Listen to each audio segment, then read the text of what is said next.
Mesdames, Messieurs, membres des facultés de l'Université Laval et de l'Université de Montréal, représentants des associations étudiantes, chercheurs, étudiants et étudiantes, chers publics, soyez les bienvenus au colloque multidisciplinaire intitulé « Nouveaux concepts en sciences humaines et sociales ». Durant les 3 prochains jours, nous aurons la chance d'entendre des professeurs et des conférenciers sur des sujets plus variés qu'il est coutumier lors des symposiums académiques, qui sont généralement consacrés à des problématiques bien circonscrites.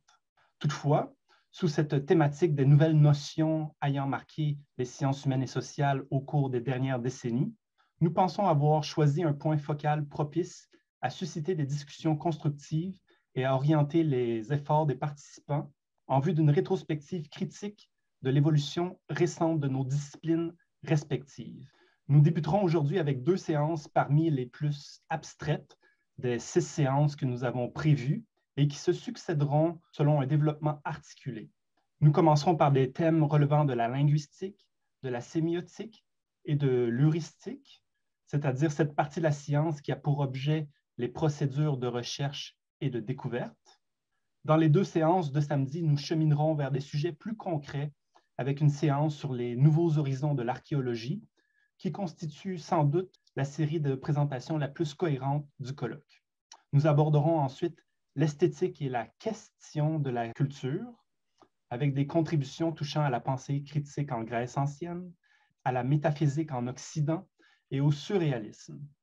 Ce dimanche, nous poursuivrons sur cette lancée culturelle et artistique avec la séance « Science autour des religions ».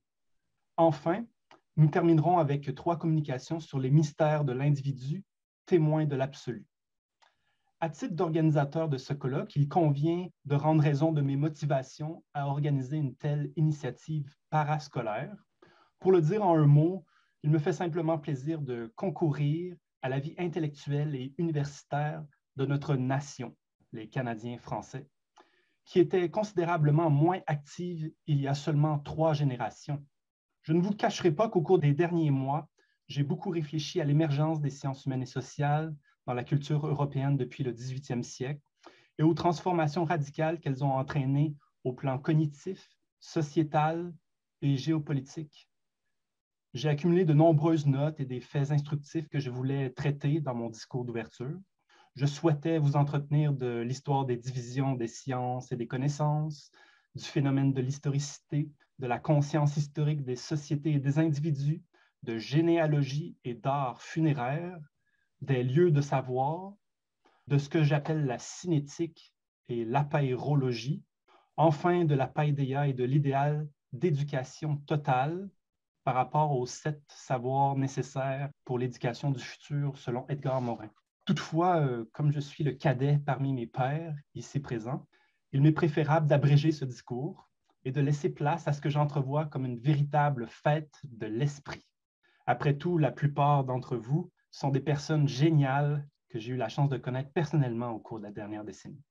Alors, chers amis et collègues, voyez-moi touché par votre confiance et encouragé par votre entrain à travailler aux œuvres de l'intellect et du cœur. Je tiens surtout à souligner que ce projet a bénéficié de l'appui de 4 professeurs de l'Université Laval et d'un professeur retraité qui ont accepté d'en former le comité de direction scientifique.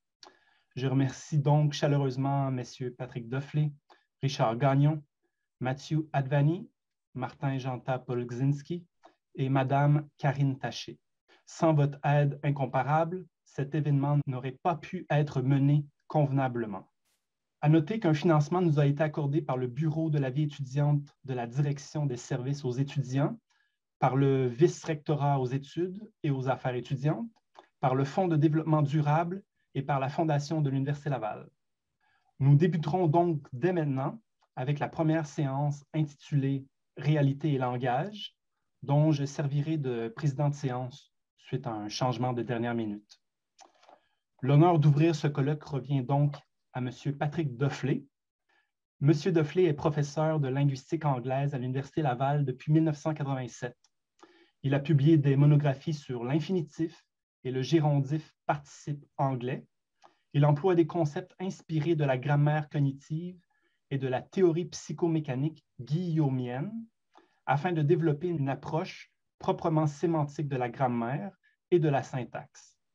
En particulier, ses recherches s'inspirent du principe sémiologique de Langacker, selon lequel le rôle fondamental du langage est de permettre la symbolisation de conceptualisation au moyen de séquences phonologiques, et considère que la tâche fondamentale de la linguistique est de déduire la nature du contenu cognitif attaché de manière stable aux signes linguistiques.